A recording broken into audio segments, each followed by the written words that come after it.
Hello and welcome to Lewis Round's F1 update. It's January the 4th, 2012, and this is the latest news in the world of Formula One.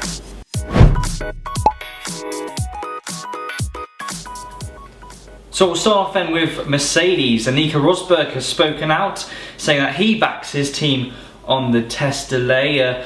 He's confident the Mercedes GP have made the right decision in missing the first round of pre-season testing in order to spend extra time developing the new W03 chassis.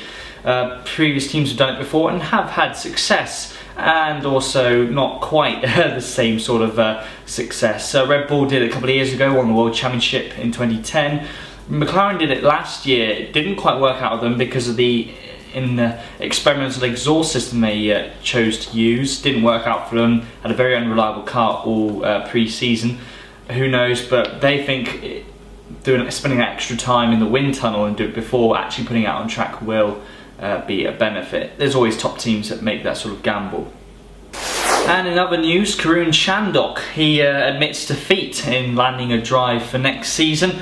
The Indian driver, the second Indian driver ever to race in Formula One, said that spent much of 2011 on the sidelines for Team Lotus as a reserve driver. He raced one race though this season, the German Grand Prix at the Nürburgring. Many people said that he was going to race in the Indian Grand Prix, the inaugural one, but it didn't happen. Narain Karthikeyan was for Hispania, or HRT as they're now known as, but Karun Chandhok was left on the sidelines. Very disappointed was Chandhok.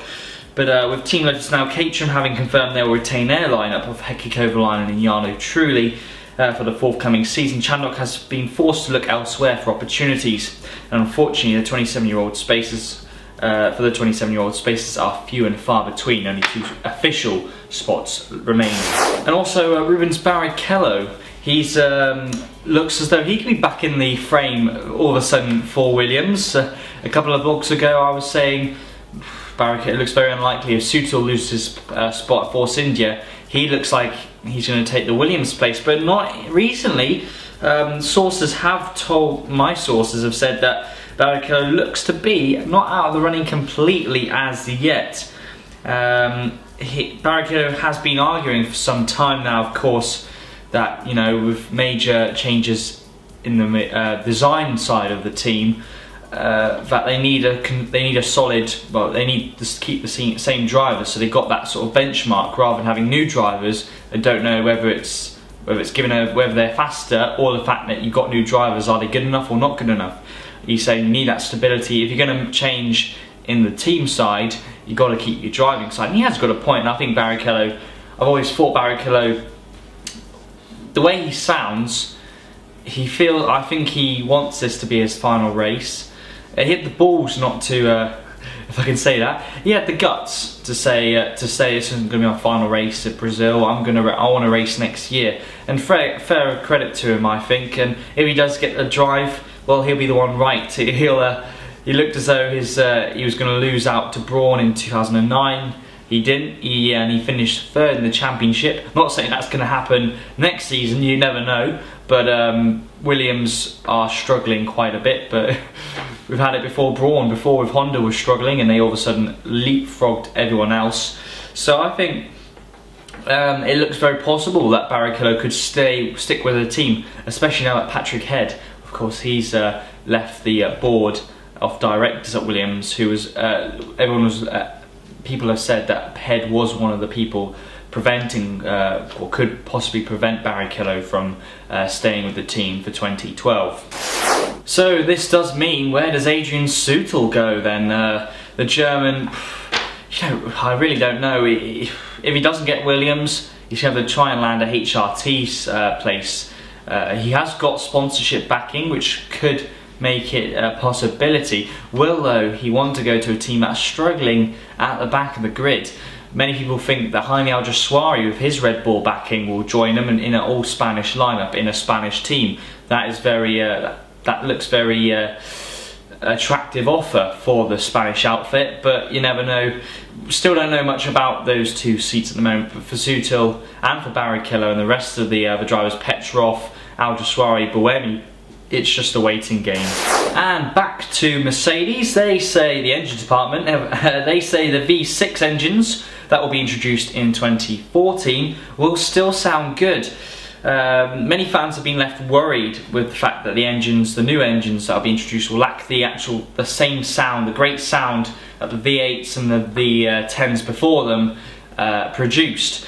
However, Mercedes have said that the 1.6 litre 6-cylinder turbos with energy recovery and fuel restrictions that replace the 2.4 V8s will still sound really good. Apparently, turbos always normally sound good. Of course, they're going to be lower rev. At one point, though, they were going to be rev limited to 12,000. They've increased the rev limit to 15,000, which also with it give the teams a bit more power, and the engines will sound a bit nicer at 15. But I'm not really too fussed. If it's definitely going with modern times. Formula 1 has to be the pinnacle of motorsport, and if you're going to be the pinnacle, you can't be left in the past. And these days, a lot of big car companies are now producing smaller engines with turbos rather than, you see it with Mercedes, BMW. They're all making smaller engines but with a turbo instead of the V10. With the M5s going to a V8.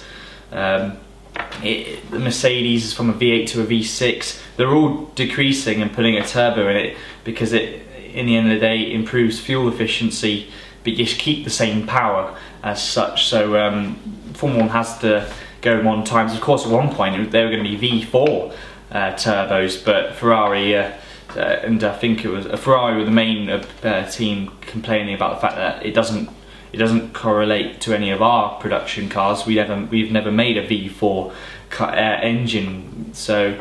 And neither have Mercedes really, so they also joined in. So they moved it, so alright, well, there'll be V6s instead. But I'll be looking forward to, of course, next year as well. There's a major overhaul in the aerodynamic regulations once again, which Ferrari are happy about. It's all going a bit nicely. It's going to be great. Apparently, it will be 5 seconds a lap slower. We've heard that before, though, with the current regulations, the 2009 regulations. That was meant to happen as well. And Marussia, they've unveiled their F1 logo, as you can see, for 2012. Now known as Marussia F1, formerly Virgin Racing, of course. The Russian sports car maker, Marussia, brought a major stake in the Virgin team in 2010 and have now taken over as the title sponsor after increasing their budget with the team. And they remain, although Virgin do still remain a partner in the team, it's a lot more minor setback than it was in previous years. And finally, Jules Bianchi is itching for an F1 drive. The 22-year-old is of course the Ferrari test and reserve driver. He admits that it'll be frustrating once again if he spent another season on the F1 sidelines, but believes his chances will come, especially in 2013. I think he's got a great chance if Felipe Massa doesn't improve and he's knocked out the door. I think even Massa has to have a really strong season, and that opens the door for him and of course fellow Ferrari Academy driver Sergio Perez. He has a chance as well. But Bianchi took over the role of Ferrari test and reserve driver last season, having starred at the 2009 Young Driver Test. However, while impressing in the tests in the GP series, and in the GP series. So Jules Bianchi is itching for an F1 drive. The Ferrari test driver admits it'll be a frustrating season if he was to be on the sidelines once again in 2012. Of course, he took over the role of Ferrari test and reserve driver last season, having starred in the 2009 Young Driver Test. However, the Frenchman has been impressing in tests and in the GP2 series, where he'd finished third in the last 2 years. A place in F1 has not opened up for him. Of course, he's looking very much at 2013. I would thought it would be a better year for the 22-year-old when you've got Sergio Perez could be knocking on the door of a Ferrari seat if Felipe Massa doesn't up his game, and then you could see him. I think he'll most likely then go to a team like Sauber.